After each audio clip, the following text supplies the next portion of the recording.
ಯುದ್ಧವನ್ನ ಮಾಡದೆ ಭಯವನ್ನ ದ್ರವ್ಯವನ್ನ ಕೊಡು ಎನ್ನುವುದಾಗಿ ಕೇಳ್ತಾ ಇದ್ದೀಯ. ಹಾಗಂತ ಕೊಡುವ ವಿಷಯದಲ್ಲಿ ನಾವೇನು ಚಿಗುಣರೇನಲ್ಲ. ಕೊಡ್ತೇವಪ್ಪ, ಈ ಕೇಳಿದಷ್ಟು ದ್ರವ್ಯವನ್ನ ಕೊಡ್ತೇವೆ. ಹೌದಾ? ಆದ್ರೆ ಸರಿ, ಯೋಚನೆ ಮಾಡು. ಹೌದಾ? ಕೊಡ್ತೇವೆ, ಕೇಳು. ಸರಿ. ಆದರೆ ಈ ವೇಷ ಆಗಿಲ್ಲ. ಯಾವುದು?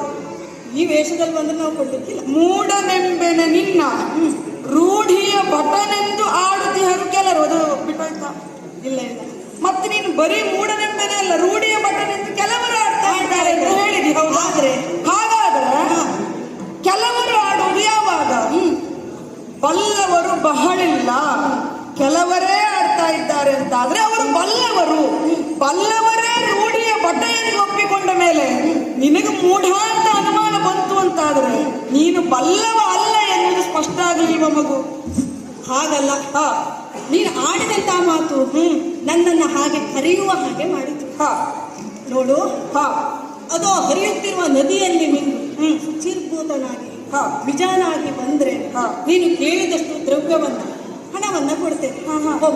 ಆವೇಶದಲ್ಲಿ ಬಾಬಾ, ಆವೇಶ ದ್ವಿಜ ವೇಷದಲ್ಲಿ ಬರಬೇಕು.